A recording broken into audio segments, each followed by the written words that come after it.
Folks, welcome back to Real Estate Development the Curtis Way and the RMS Group podcast. Well, it's actually both. It's YouTube video and podcast. So thanks for listening in again, no matter which way you're doing it. And as always, if you have any comments, we'd love to hear from them, both people on podcast, or we always want to see a thumbs up on YouTube if you can give us that. So look forward to any comments or thumbs up you can provide. My guest today, or first off, our program today is General Market Assessment Western Canada. And my guest today is Dave Young, Executive Vice President of Capital Markets with CB Richard Ellis. So Dave, welcome. Thanks for having me. I'm glad you're here. We just spent the last 10 minutes off air talking about everything that we're going to cover here. So now we remember everything we talked about. But, anyhow, Dave, let's maybe start with just sort of a market overview, Western Canada. I mean, our focus today is Western Canada. So let's talk about, and maybe start with Alberta, Saskatchewan, and tell us what you think. Yeah, listen, and again, thanks for having me here. I think one thing is evident is we're very fortunate to be in the prairies in Alberta and Saskatchewan. We're still seeing some good immigration figures, albeit a little lower than it was in the past. We're starting to see provincial job growth on the private sector side. We're outproducing the national average private sector jobs by 3 to 1. In Alberta in particular, but that's on a similar basis in Saskatchewan. Our low tax environment, our private sector momentum is strong, as strong as I've seen it in the last 5 years. We've been through a few ebbs and flows, and we're going to talk about that in a bit. But right now, I think the prairies are in an extremely a beneficial position compared to the rest of the country, just given some of those economic factors. Well, and we hear I hate to use the word horror stories, but we hear the stories in Toronto and Vancouver, how real estate has really lost a lot of its value, and whether it's one industry versus, I know in particular the apartment side in particular, that's gone down a bit, but we're seeing immigration too. Like we're getting a little bit of everything. That's, oil prices have gone up courtesy of Donald Trump. That's a whole nother story. But I mean, the province is like record incomes in terms of income from oil. So I think things are good. But immigration, we're seeing in-migration. So and I think, listen, we've got the Alberta Advantage. We've talked about that forever. The energy sector is just one area that we will continue to capitalize on, but we're also seeing strong growth in our tech sector, strong growth in our post-secondary education sectors in both cities, in both Edmonton in particular, but Calgary strong as well. But the key is private sector job growth, and we're 3 to 1 towards the national average. So we're creating, I think it was 71,000 full-time equivalent private sector jobs year over year, compared to the Canada was only it was a third of that. So exactly, yeah. It was like 12,900. Right. So when you start to look at what's creating opportunity in the real estate business, and you need that in-migration, you need job growth, and you need private sector job growth to create the employment. So it's I think we're in a really good spot right now in the province. It's interesting, and one of the I was speaking at a panel here, the apartment conference in the spring, and someone got up and they were talking about the in-migration, and I said the truth is, I just look at license plates.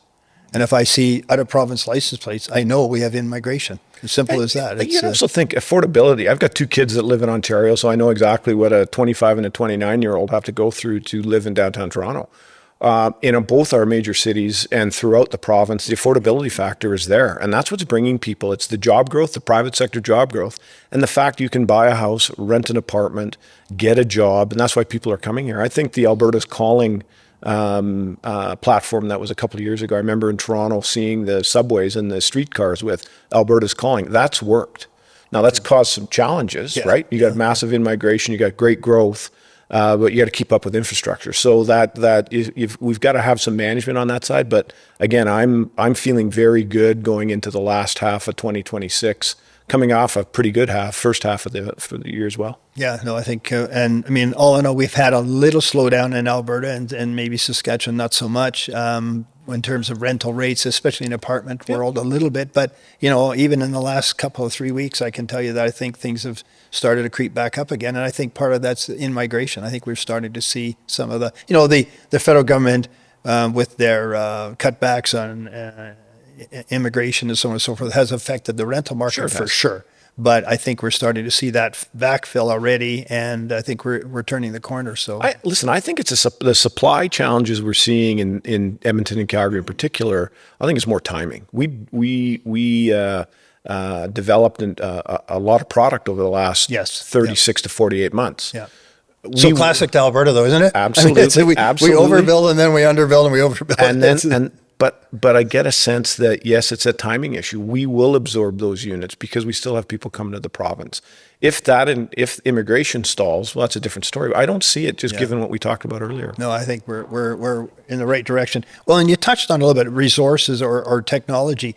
I mean, there's carbon recapture here. There's medical stuff here. I mean, there's so many different things happening in Alberta that, and we talked a little bit about that, the private industry creating those jobs and leadership. I mean, you touch on leadership. I mean, that's such a big thing. I think at all levels of government, and I don't want the government to drive our business, but we need leadership. And I think at the provincial level, Premier Smith has done a good job for the city of Edmonton. It's probably the best job that has been done by a provincial leader in a long time. But we do need that leadership to take us to the next level. Civically, we need to focus on things that move the needle in the city. We get challenged with taxes with the suburban municipalities, the Ledukes, the Niskus, the Atchisons on an industrial front. We have to take a look at our competitive advantage. And I think city admin is attempting to do that, but we have a longer way to go. We've got to really focus on where the demand is coming from and create the product that those tenants, be it residential users or industrial user, where do they want to be rather than tell us where they should be. They have to do better analysis on that demand. Well, I think the other problem we have in Edmonton versus Calgary is tax mill rate. I mean, the mill rate in Edmonton is like in multifamily is 40% higher in Edmonton than Calgary. I mean, you just can't sustain that forever and expect to have apartments. It's no wonder that, rental rates, people say that there's this big spread between affordability and market. Well, the truth is our tax rates per apartment in Edmonton are 40% higher. So you can't expect rental rates to be going down. I think the mill rate this year is up another 7 or 8%. I mean, to increase taxes 7-8% every year. Like inflation is 2 or 3%. Pick a number. It's not 8. Yeah, I think again it comes down to what's driving our city and where should money be invested and staying in your lane. Focusing on core services. And that's right across all asset classes. When you look at an industrial tenancy in South Edmonton, I could be across 41st Avenue Southwest, the border of the city in Nisku and Leduc, and I'm a couple of dollars a foot cheaper on the property tax side. So if I'm a 500,000 square foot user and I'm doing a 10 or 15 year lease, you can do the math. Yeah. It's significant. You're going to Atchison, you're going to Nisku, you're going to Fort Saskatchewan, you're going wherever. Yeah. Now, I'll tell you though, there are some tenants and I think there's some great developers. Panettone is one that comes to mind right now. They're building great product within the city because some of their clients won't be in a market that doesn't have full city services. Yeah, because they need buses 100%. Or whatever it takes. So there are groups that are looking at this and taking advantage of what's happening in the city, and there is growth.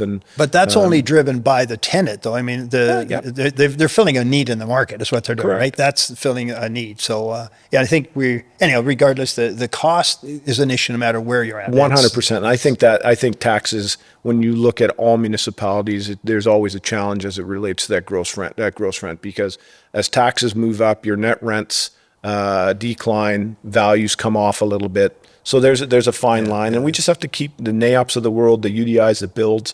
We still need to continue to advocate on behalf of the real estate business to ensure the city understands what is required to build the city. And you touched on it, stay in your lane. I mean, I know the province has said that to the municipalities. There are certain things that fall under your jurisdiction and certain that fall under ours. And I've had several discussions, as you have, with some of the provincial representatives, and I think the municipalities are getting that message loud and clear. Well, and what's interesting, we talk about taxes and we talk about how expensive it is, but we're still seeing. I really watch the industrial market in Edmonton. As the industrial market goes, the city goes. We're 170 odd million feet of space. I've never seen vacancy this low in the city proper, ever, ever, with no development on the outside. So yes, there is an issue as it relates to higher property taxes, but there's still growth in the region. So if we can get our act together, and capitalize on a much more efficient system, like we got a lot of runway here, I think. Yeah. Let's not pick on the city of Edmonton too much, No, okay? Because we're kind of sounding like we are, and we shouldn't be. I mean, I think we got to work with them. We got to work with them. Right, exactly. So, I mean, and every city has its challenges. I mean, we're doing a project in Calgary, and the process for the zoning and development permit is longer than Edmonton, for instance. So, I mean, there's pros and cons to every city, and no matter what deal you do, there's always challenges. Well, like I said right off the start, is I'm very happy we're in the province that we're in, the cities that we're in, because this is a province that is set to move. So we got to take the good with the bad. Yeah, well, I guess and learn how to work with that, as you pointed out earlier. Exactly. So no, exactly. Well, let's talk a little bit about Manitoba and BC. I mean, you've touched on Alberta and Saskatchewan. I mean, we're not players in Manitoba. Do you have spend any time? Yeah, in Manitoba? we're actually doing some work in Manitoba right now. Our office there is relatively busy. It's a smaller market. It's a private sector driven market for the most part on all asset classes. There is some institutional capital moving into that center, but it's a small sector of that market. What I like about Manitoba, specifically Winnipeg, is the consistency of the returns. The leasing market never goes sky high and it never falls through the floor. It's a very balanced market. And when you look at where it is, and some of the trucking companies, for example, I think it's 4 out of 6 or 6 out of 8 of the largest trucking companies in North America are headquartered in Winnipeg. Wow. So you start to see that. You see some major families there. You see the Richardsons. You see the Qualico family. Like I like Winnipeg. I just like the fact it's a manageable market. So it's a more stable. I think kind of the old it phrase, is. stable Mabel kind of thing. Exactly. And it doesn't go up. It doesn't go down dramatically. There's decent absorption. There's been some development in the recent past on the industrial front.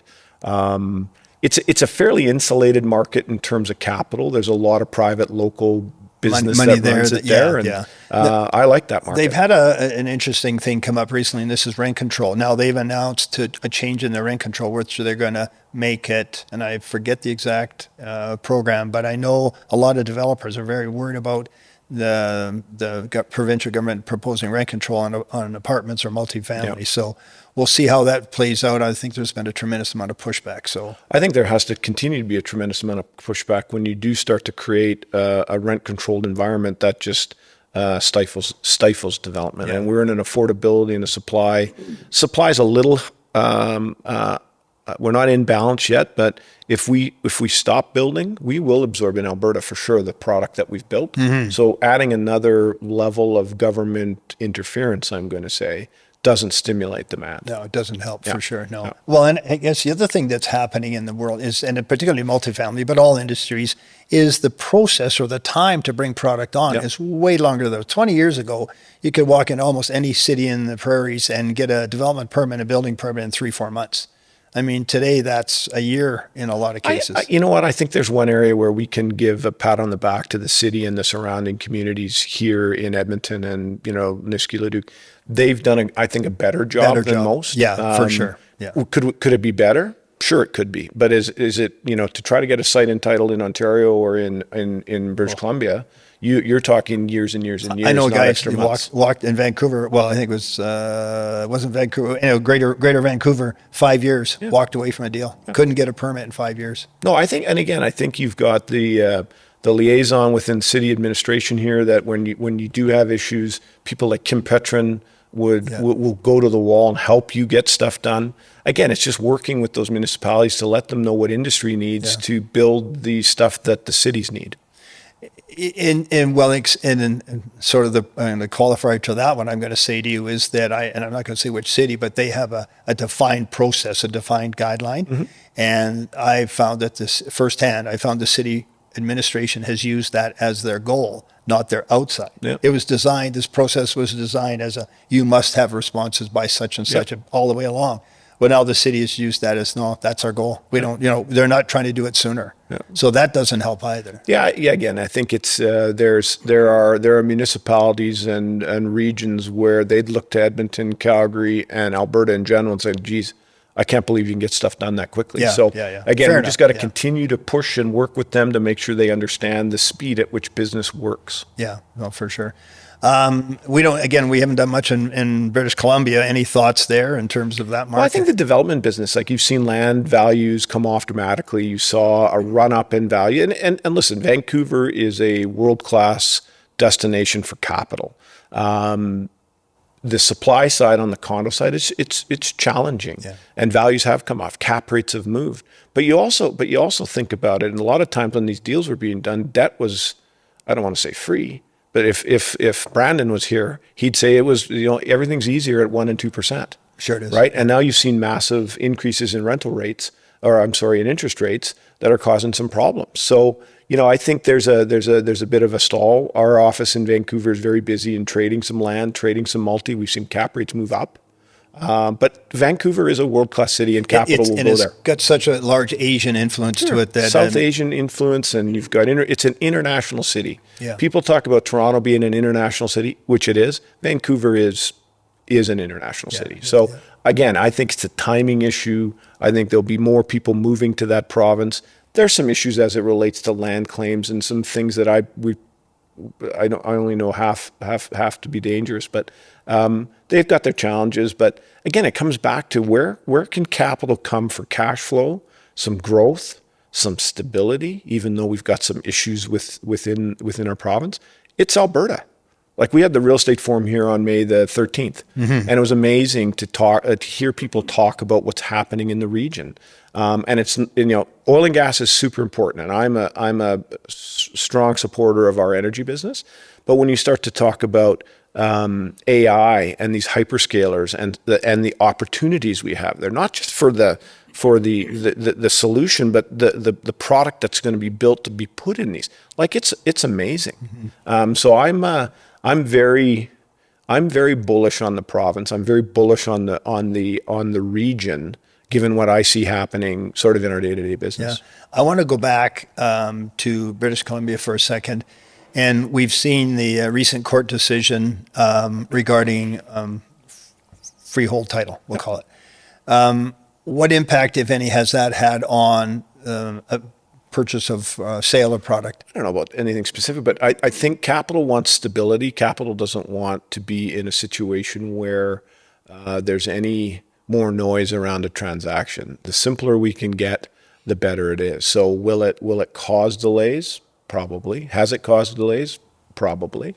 But at the same time, I think, like I said, if we can get to a point like we are here or in Saskatchewan where there is some stability, that's right. Yeah. So that was my point, is that, I mean, I'm an investor. As I'm coming, come out of New York, and I'm looking to put money in Canada. I mean, I'm going to go to Toronto, Vancouver, Calgary, and Calgary. And then when you get to Vancouver, you say, oh my God, do I really want that? That's what I'm asking. Is that New York investor asking?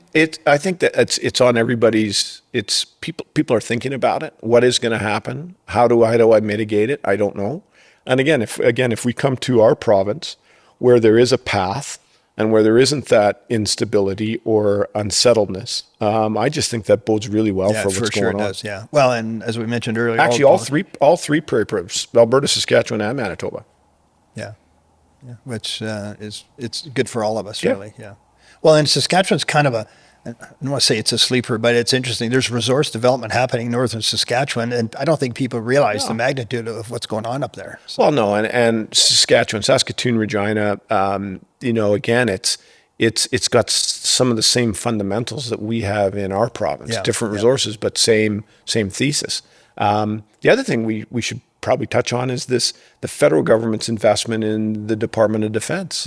Like I think Edmonton in particular is positioned extremely well to take advantage of that. For sure. There's a number of groups looking, and what are we going to do for accommodation? We are the gateway to the north. Yes. Right. And I think that's really important, and something that I know the city's been pushing, the province has been pushing, maybe not hard enough. But we've got that opportunity here too. And I don't know in your lifetime, mine, I haven't seen the feds, especially in D&D, do much. No, in so fact, I'm excited about it. In our lifetimes, they closed the base. Exactly. They closed it as opposed to open anything, right? The alternate airstrip to the space shuttle is gone. But again, like I'm saying, I think that's why the province itself, the city, the region, there's so much there. If we can almost get out of our own way sometimes and take advantage of the opportunity, it's there. Yeah, for sure. No, I agree with you 100%. So, all right. So let's take the guy from New York, the investor from New York who's coming to Canada. I mean, the market changes. The market, there's ebbs and flows. Yep. The different regions go up, they go down. I mean, how are these guys assessing, Alberta, Saskatchewan, Manitoba, Toronto? I mean, how are they assessing this? What do you think the fundamentals are for them? Well, the three major markets in Canada are Toronto, Vancouver, and Calgary. Montreal on a given day. Edmonton, we sort of come into that market like Ottawa does occasionally, but the three major markets for investment are Toronto, Vancouver, and Calgary. We haven't in Edmonton. We have not seen a lot of foreign direct capital come into the real estate space. They come and they look and they leave. They look and they leave. So Yeah. our institutional Canadian investors are the Canadian pension funds, some of the PE firms like KingSett, the Crest Points of the world, and they understand the market. But when they're looking at the province in particular, again, they're looking at low cost of entry. If I'm a tenant coming in from those markets, we see a lot of American tenants come in to the city of Edmonton and city of Calgary.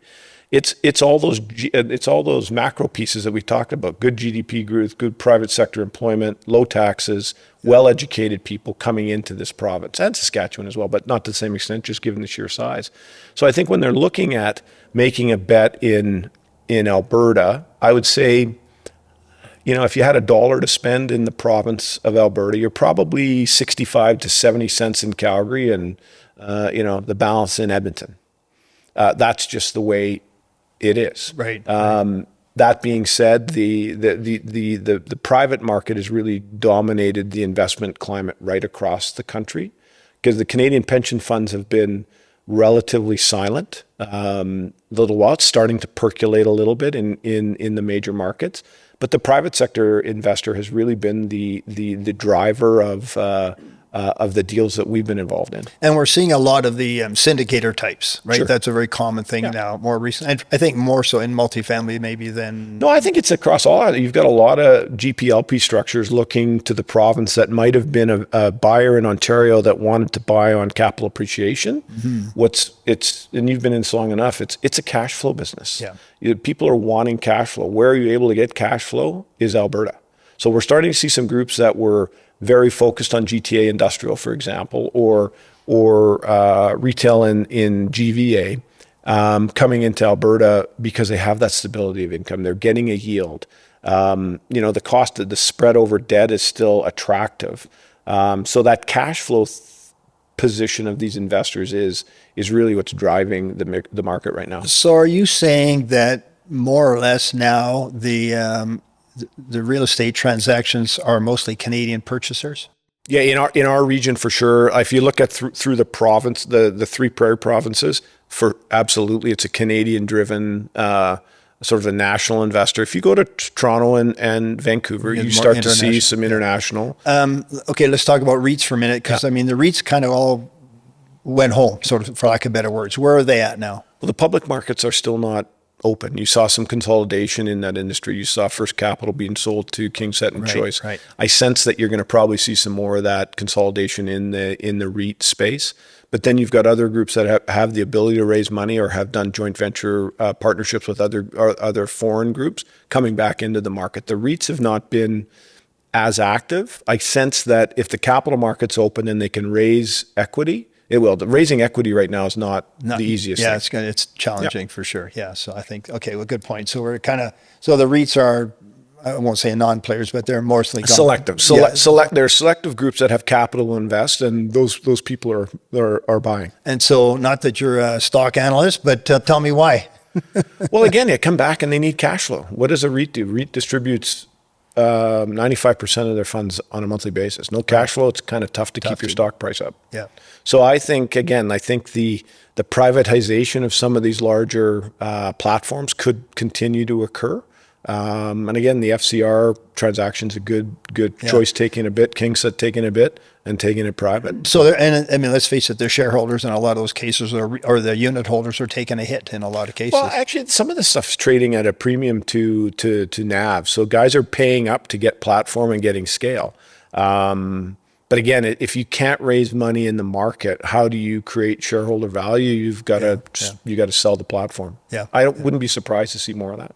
Yeah, interesting. Well, it doesn't surprise me at all. So, okay. Well, listen. There's a subject that we're not going to try and get too deep into, but it's valuations. Cap rates, and whether it's apartments, whether it's retail, whether it's industrial or office.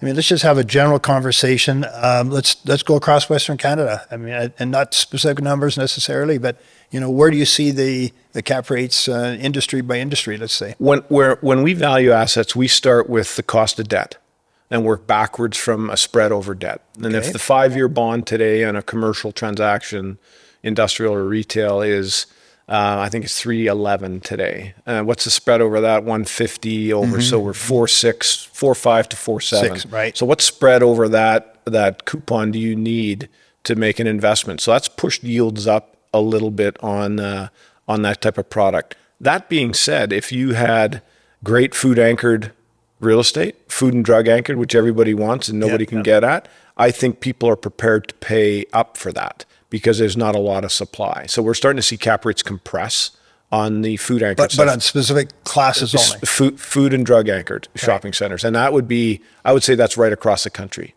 On the industrial front, we're starting to see yields compress as well because some of the Canadian capital is coming back into that space.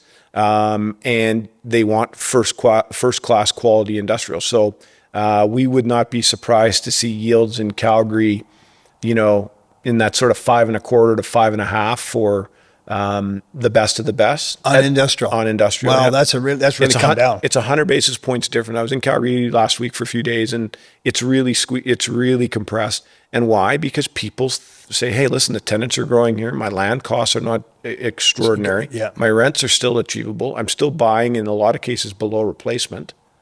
My debt constant is not expanded dramatically." But and that's what they want. Well, as part of it's got to be belief in the market. Just what you said earlier is 100%. that people are buying into the fact that Alberta is the growth engine of Canada and it's the future and so on and so forth. So that's good to hear, though. I didn't realize cap rates, but just to be specific, if that was a B industrial building or a B retail strip center, those yields are probably 100 basis points higher. Yeah, for sure. But again, there's trades. There's a market.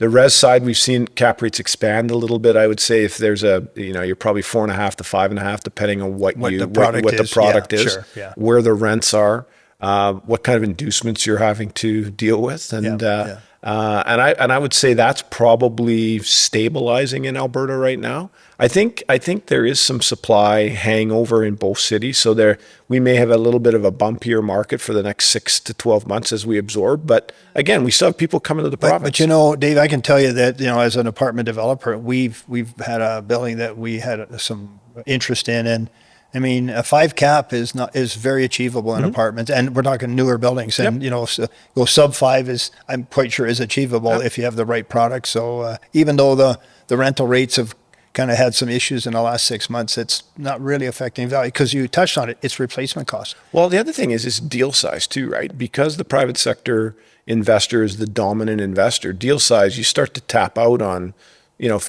apartments a little different because you can use CMHC financing and you don't need as much equity. But if you're doing a $100 million industrial deal, you need $30 million cash. Yeah, for sure. So as those deal sizes increase, we've seen a lot of high net worth family offices come into the province that can do larger deals, but the norm is not that. So the deal size has also had an impact on what people are prepared to pay.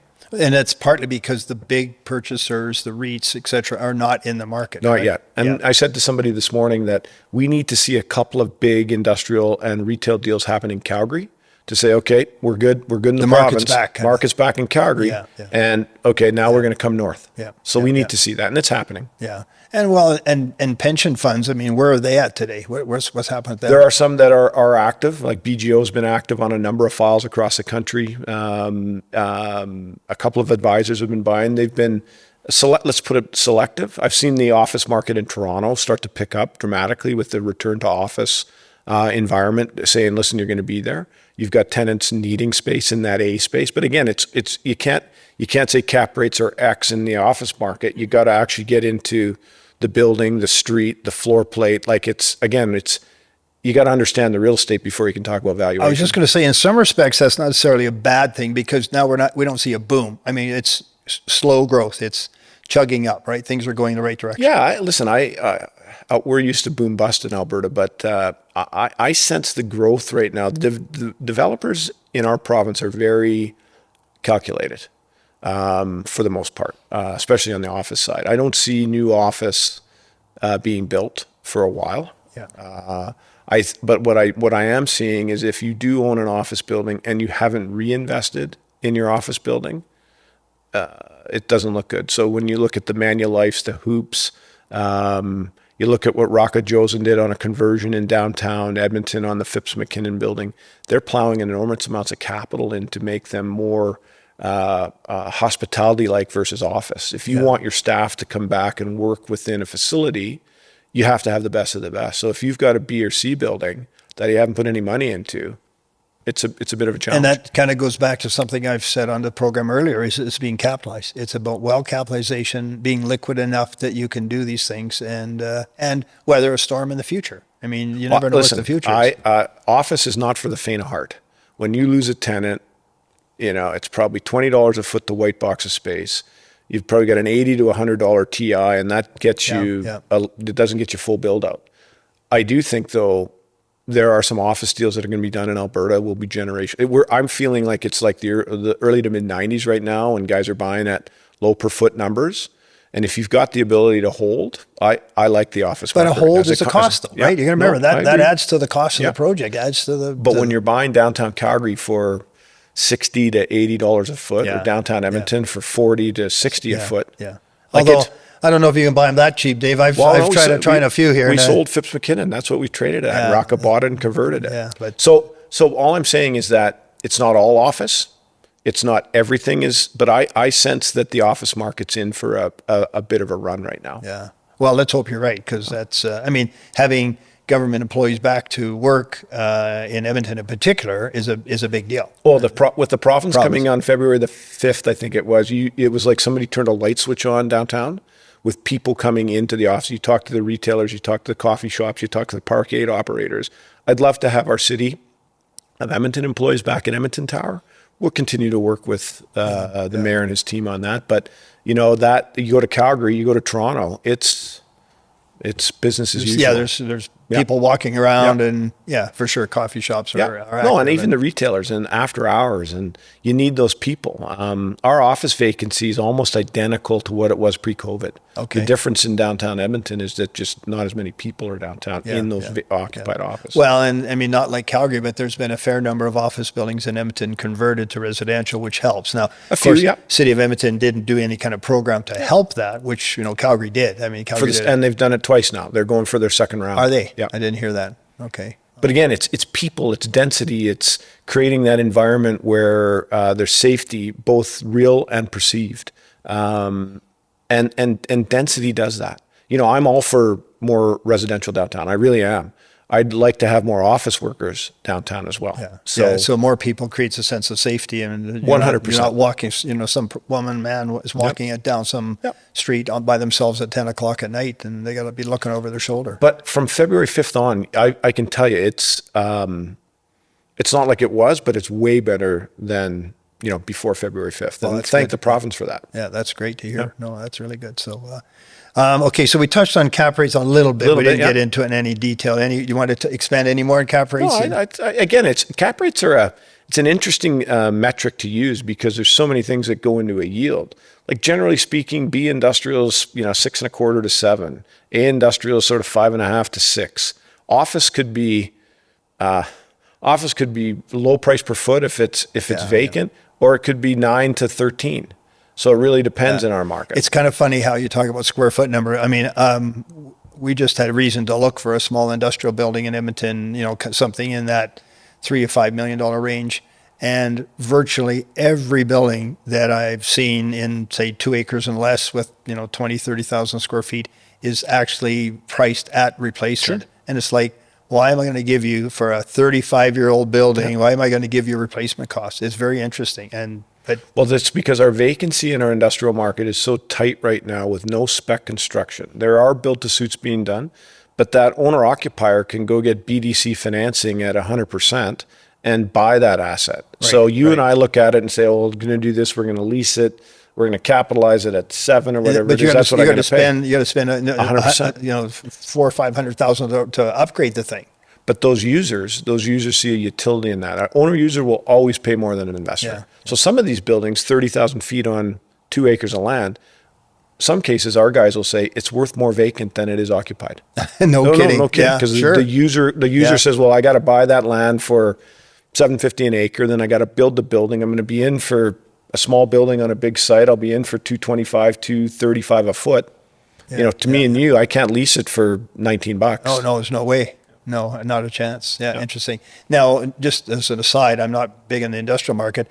New industrial, what's the lease rate today? Do you know? They'll be between $11.50 and $12.50 for generic. They're not making any money at that. It's pretty minimalistic. Again, that's all depending on what kind of exit return and what kind of yield you're building to, and it is skinny. But that's kind of where the rents are. Yeah. But again, when you look at where the industrial market is, and as I said earlier, I watch as the industrial market goes, the city goes. We've got about 700,000 feet of spec space out of 1.5 million being built. Half of that's already pre-leased.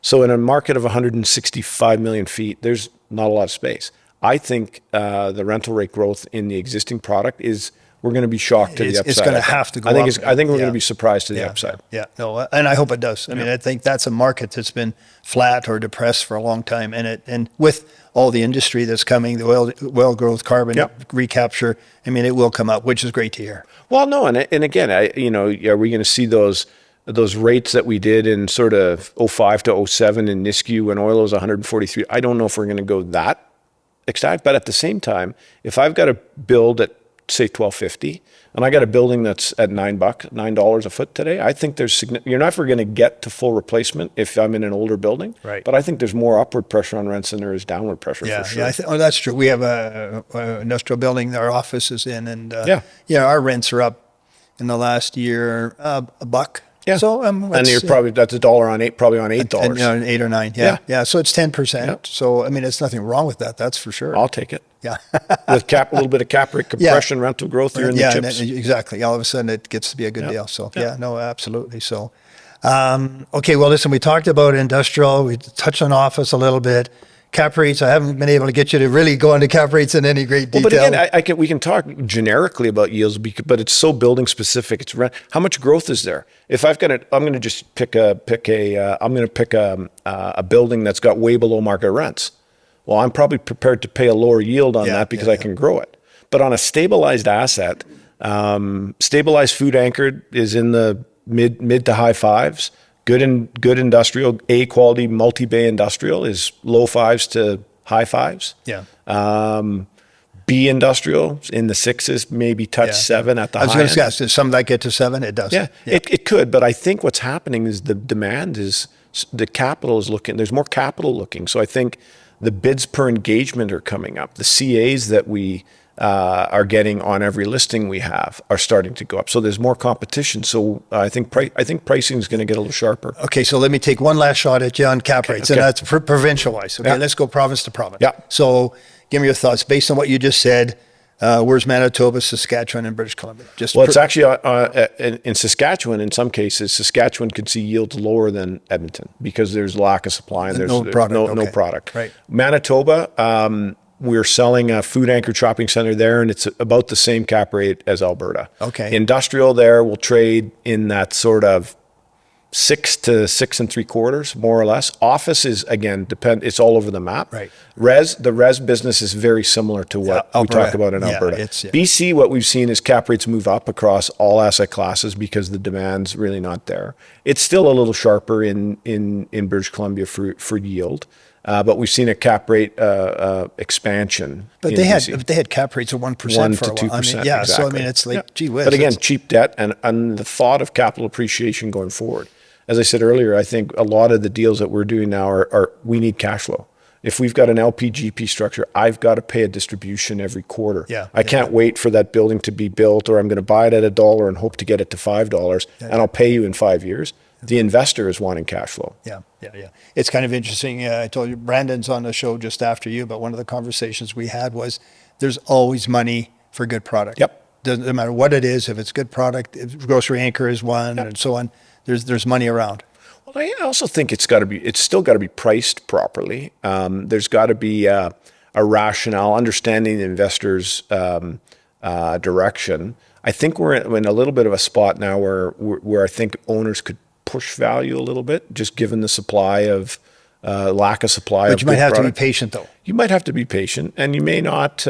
It may not be a broadly marketed opportunity, right? We're doing a lot of things where we know who's going to buy that building. Let's go. Let's go do a deal. Yeah. No, but there is capital. There's a lot of money. There's a lot of family offices that we had never seen come from Vancouver or from Toronto, looking at Edmonton, both on the equity and the debt side. Isn't that interesting? Yeah. Well, that's good too. Yeah, very good news. Yeah, you bet, absolutely. So, all right, well, listen, that's kind of the end of our show today. Okay. So is there anything, I guess, folks want to know? They're welcome to talk to you, I'm sure. Yeah, sure. I'd be happy to talk about the market. I think just to leave it at, again, I haven't seen some of the markets we're in right now for a long time. Like, I think we're on the cusp of a bit of a run here.